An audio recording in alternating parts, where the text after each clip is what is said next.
At ngayon, alamin natin ang sitwasyon sa Parañaque Integrated Terminal Exchange o PITX, kung saan inaasahang dadagsa ang mga pasahero na uuwi sa iba't ibang lalawigan para salubungin ang bagong taon. Si Bernard Ferrer sa Sentro ng Balita Live. Angelique, walang patid ang pagdating ng mga kababayan natin na uuwi sa iba't ibang lalawigan para salubungin ang bagong taon. Nananatili namang sapat ang supply ng tiket at ng bus sa inaasang dami ng mga pasaherong lalabas sa Metro Manila.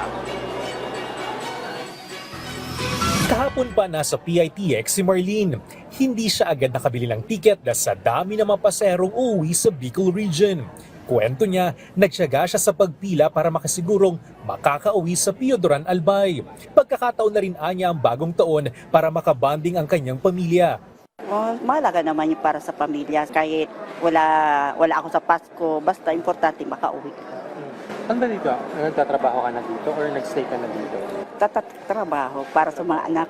Sa Magdalena Sorsogon naman, sasalubungin ni Araceli ang bagong taon. Ayon sa kanya, mas pinili niyang umuwi matapos ang Pasko sa Metro Manila para maalagaan ang kanyang mga alagang hayop.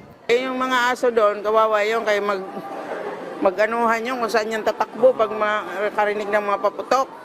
Pag wala ako doon, hindi naman kaya ng pamangking ko. Matapos ang 4 na taon, makakauwi na rin si Marjorie sa Samar para doon salubungin ang bagong taon. Maswerte siyang agad nakabili ng tiket at pinaghandaan ang 1 linggong bakasyon matapos ang trabaho sa Metro Manila.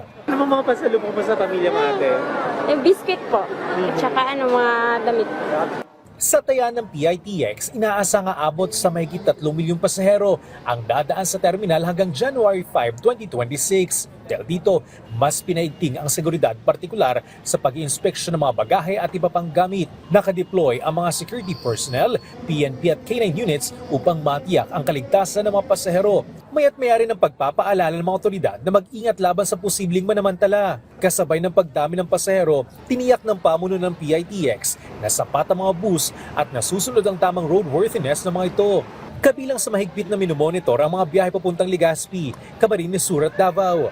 Mahigit 4 na iligal na bagay ang nakumpiska ng PITX mula December 19 hanggang 28, kabilang ang mga kutsilyo, lighter, cutter blade at iba pang ipinagbabawal na gamit.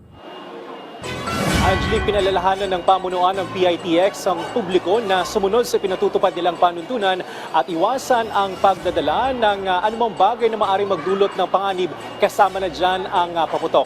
As of 1 p.m., umabot na sa mahigit 92,000 ang pasahero sa PITX. Angelique?